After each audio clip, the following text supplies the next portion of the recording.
Paso a Paso podcast. Hello and welcome to another edition of the Paso podcast. My name is Miles. Always excited to be back here, adding to the library of what is becoming quickly an archive of northern New Mexico and New Mexico early childhood education progress, I'll say, here around the 2020-esque era. And today we have another wonderful guest that is connected to a topic we've covered before, but she hasn't been on the program, and we're excited to basically share an update with you about where everything's going. And would you like to introduce yourself? Sure. Hi, my name is Savannah Holden, and I live in Taos, and I've lived here for 7 years now.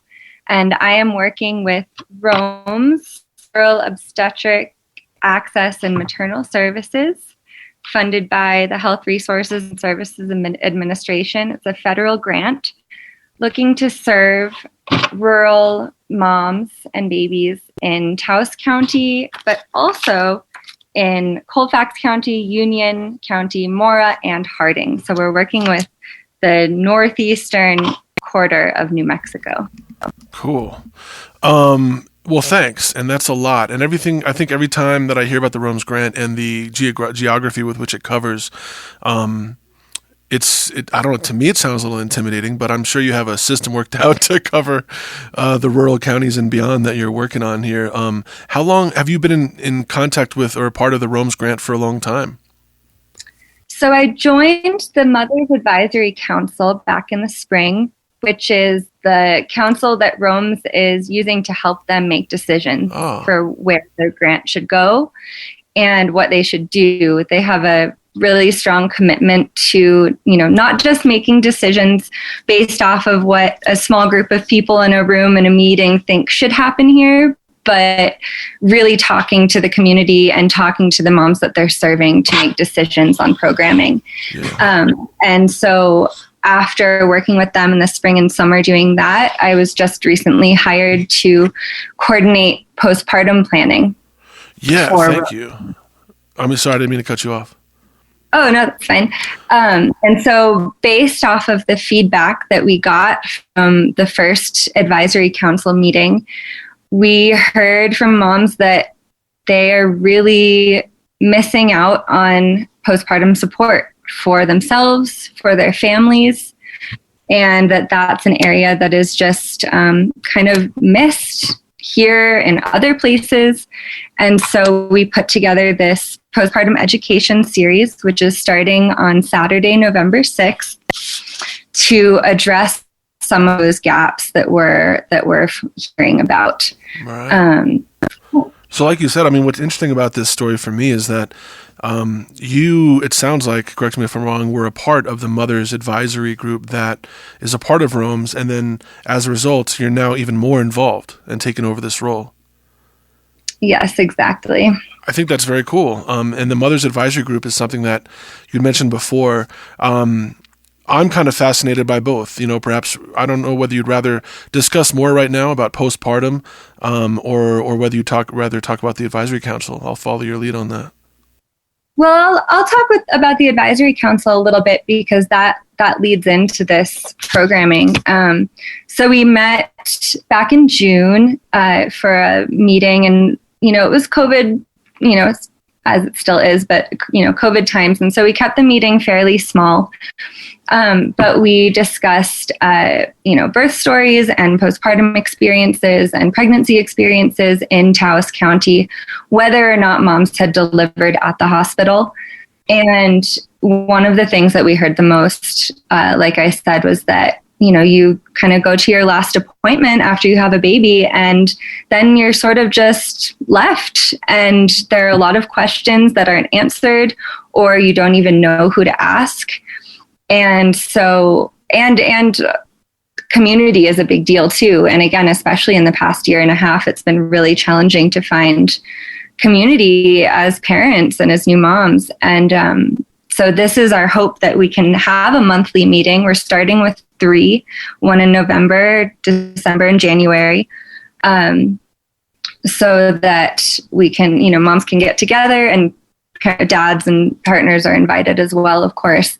But to get together and learn about those early days, although postpartum often is considered to go on for more than a year, if not a lifetime, and to learn about, rest postpartum. That's going to be the focus of our first meeting. And then we're going to move on from there to pelvic floor physical therapy and nutrition. And so that was one of the biggest things we heard from the advisory council. And we are going to reconvene the advisory council in February to take a look at what we've done so far and see how we want to move it forward. Yeah, that's amazing. I really love, the part of this community that looks to, I guess I'm a self-proclaimed gap filler myself, but just to say, looking at the issues, what is offered, what can still be supportive to our community, I think is something that we do pretty well here. And whether people take us up on it or not, or get involved is up to them. But I think that's great. And the Mother's Advisory Council, I think, is such a wonderful thing. When I think about postpartum as a partner of, lady that is pregnant now and has given birth and experiencing that from my side, it seems to be a continuation, in my own words, the way in which it's viewed as, behind the closed doors of society. What women go through while they're pregnant and in giving birth and afterward is for them and their family to deal with. And I think that for there to be additional supports in the community and education based upon what people are saying they would like, which is always the best way, is really just wonderful that it's in action. Totally. Yeah, you're so right. There is this closed door feeling to it. And also this idea that, that postpartum time for the family ends after 6 weeks, which is just so completely not true. It goes on for a long time, and people often feel super alone during that time. And so that's one of our goals is to try to build community there, create a space where people can ask the questions that they can't really ask anybody else, or to learn things that they thought were just normal, or I guess that's just the way it is now. But there are actually some answers out there and some solutions out there too. Wow. With this initiative, with the Mother's Council and focusing on postpartum currently, are these things, just out of my curiosity, that are carried out in the various counties that you serve, or do you kind of use certain environments as, to test new initiatives and then expand them afterward? So right now we are starting this in Taos just because we do have the most resources here. But it is 100% our goal to expand this series, maybe not exactly what we're doing in Taos, but something similar to the other counties in a way that works for them. So we have partners in all 5 counties, and those partnerships are building as well. And a lot of those areas really don't have anything. Some of them don't even have childbirth classes. Some of them don't even have places to deliver babies. So it can be really complicated. But we are using this as a trial and to see what works best for the community, and then to use our experience to reach out to our contacts in those counties to see how they could best serve their area doing a similar thing. Wow. From my own recent experience, I was helping with the Children's Trust Fund, which is publicly known as Taos Loves Kids, on one of their Nurturing Fathers class series hangouts. And my experience in that context was, for fathers, it was a new opportunity to be able to meet with other people who are dads and talk about it at all. It just doesn't happen. I wonder, through the Mother's Advisory Council and your time there, what sort of things come up in that sort of space that are, for our listeners, might be an example of something that might not be discussed otherwise? Oh gosh, there's so much. One of the things that we heard a lot about is a very physical thing of continuing discomfort and pain, and feeling like your body is not the same as it was before, which of course it's not going to be. But there's a lot more discomfort that can come with that, and can come with those months and even years postpartum that a lot of people brush off as being totally normal or, just part of the deal. So that's why for our second event on December 4th, we are bringing in Lisa Cheek, who's a pelvic floor physical therapist. She has just an incredible wealth of knowledge. We're really excited for that event so that people can ask questions that, they've never got answers to. Yeah. Another thing that comes up a lot is just the feeling of isolation, and that even if you have your partner there a lot, or you have, a friend come by, that's not a village, and really need a village in those early days. And it's, as a partner, you're trying to also get sleep and also take care of yourself, because their world has been completely turned upside down as well. So a lot of people will think that as long as their partner is around, they're going to be okay. And the truth is that they need support too. And everyone needs support. And there's so much focus before a baby is born on, getting the nursery ready, or getting all the supplies, or the baby clothes or gifts. And that's kind of what the family is focused on. Yeah. And then afterwards, it's like, wait a second, the parents need help. Right. And there's so little preparation for that. Yeah. Well, something that comes to mind. So prepared you can be. Sorry, what was the last thing you said? I didn't hear. There's only so prepared you can be. Oh, yeah. There's still things information that can be helpful, and maybe instead of getting another baby blanket, there should be a meal train or somebody to come clean your house.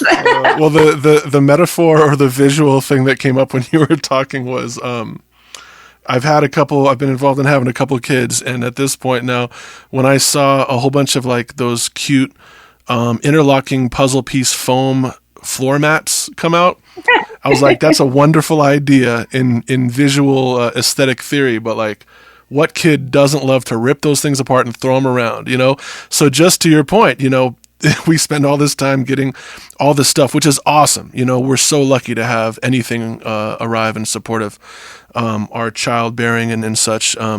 But the opportunity to receive those gifts is celebrated far more than the many times that we'll be recompiling and reorganizing that kid's space or toys. And it is a good thing to keep in mind, because we all live such dynamic lives behind the scenes, and it's wonderful to have opportunities where we feel like we're in a safe space to be able to share any part of that gets it out of our body, gets it out of our spirit and our mind, and helps us, as you said, find that community to explore these things with. Totally. So the first event is with Madrona Bordeaux, who's a midwife and childbirth educator through the hospital and craniosacral therapist, and she just does a lot of wonderful things for families in Taos. And she will be talking about the fourth trimester and the importance of taking care of the mom and the family in that time. And that is on Saturday, November 6th from 2 to 4 p.m. And it's at Taos Hive. And the next one is going to be Saturday, December 4th, and that's on the pelvic floor. And then January 8th, also a Saturday, and that will be with Kelsey Swalwell on Postpartum Nutrition. And she's a dietitian at the hospital as well. Wow. That's awesome. I'm a little bit jealous because my wife's going to give birth, I think, in March. So I'm hoping you do this all again some other time too, but we'll see how it goes, right?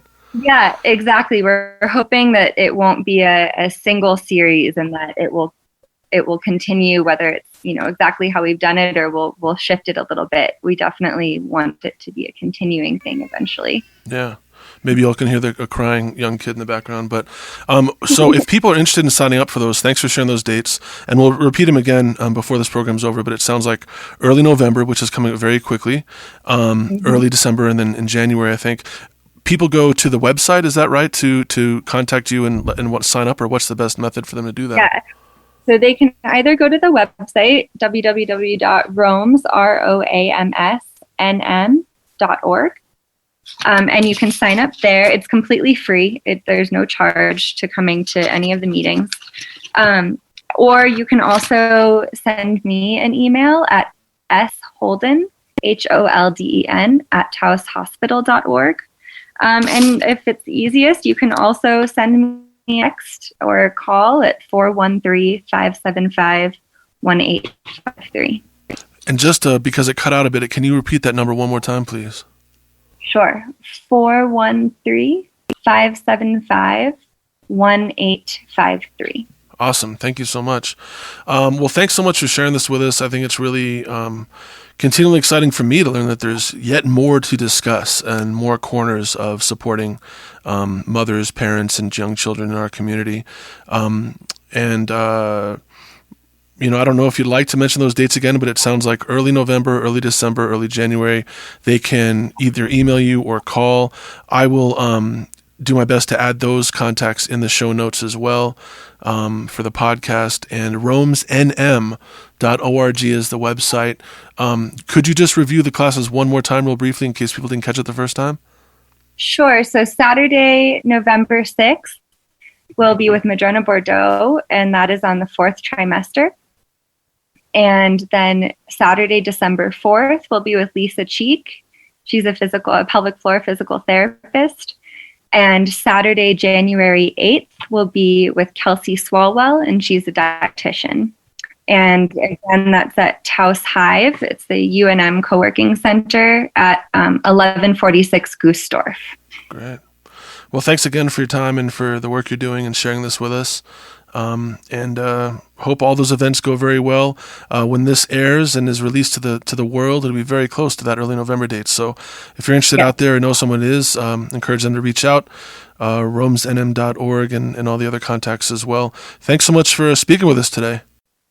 Thank you so much, Miles. It was great talking to you. Paso a Paso podcast.